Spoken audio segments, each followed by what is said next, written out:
Sir, would you care to remark further on the resolution? Representative Sampson. Good afternoon, Mr. Speaker. Good afternoon, sir. I'll start by saying that I have a great deal of respect to the few of my colleagues that are going to support this legislation.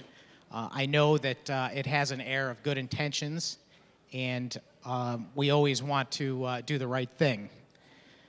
Although I can't help thinking that someday I'm going to write a book about the use of certain words in politics, and lockbox is one of them.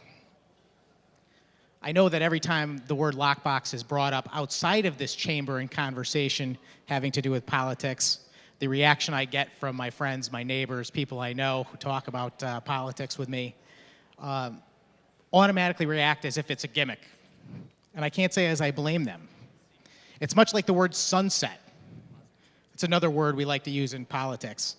Consider the conveyance tax on the sales of real estate, something that was supposed to sunset but was extended year after year. Consider the state income tax was supposed to sunset. Even Social Security was supposed to be a lockbox. Today, it's filled with IOUs. The problem with this type of legislation is that we always have the key. It doesn't make any difference how strong this box that we're going to put this in, so we can't get at it if we have the key to get in there. And the key is contained right in the bill. Lines 14 and 15 say, so long as such sources are authorized by statute.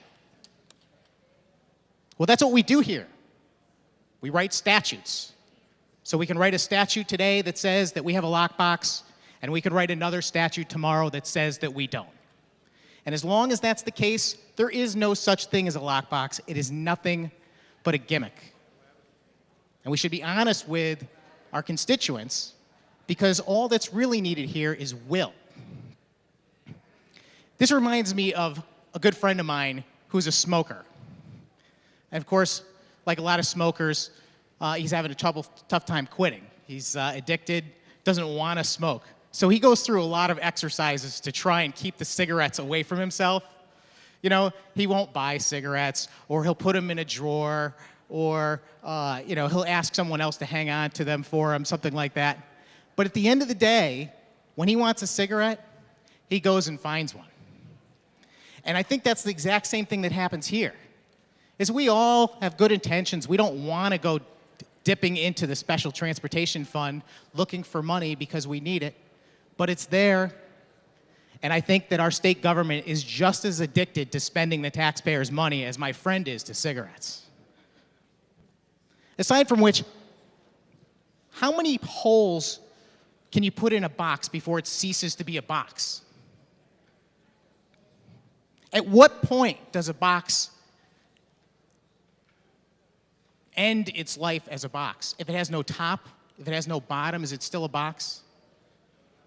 My colleagues that spoke before me spoke about the gaping holes in this legislation.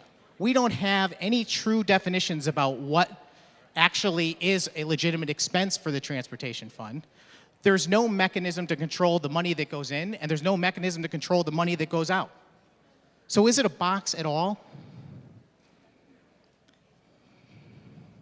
I also worry that the mere creation of some sort of lockbox creates an excuse to tell our citizens that we're going to use certain money for certain things. So it's really a good idea. Can you imagine someone proposing a gas tax with the idea, or an increase in the gas tax rather, with the idea that it's going to go into the lockbox? Don't you worry. We're going to spend that on the things we really need. I think that our constituents have heard this all before. I know I have. It's the reason why I'm here, because I got tired of hearing it, and I said I'm going to come up there and I'm going to do something, and I'm going to keep my promises, and I'm not going to create any phony gimmicks. This is just a symptom of bad leadership. That's all it is. All it takes is will. If you don't want to spend the taxpayers' money unwisely, if you want to actually have a transportation system that is legitimately run in the state of Connecticut, then you do it.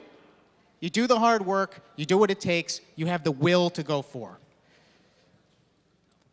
We're here because of a special session, because of our poorly run a state budget.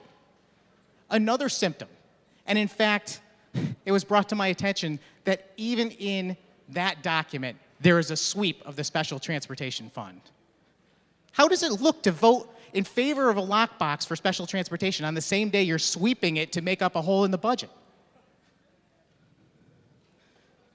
We need responsible priorities here. And we need a respect for the taxpayers' dollars.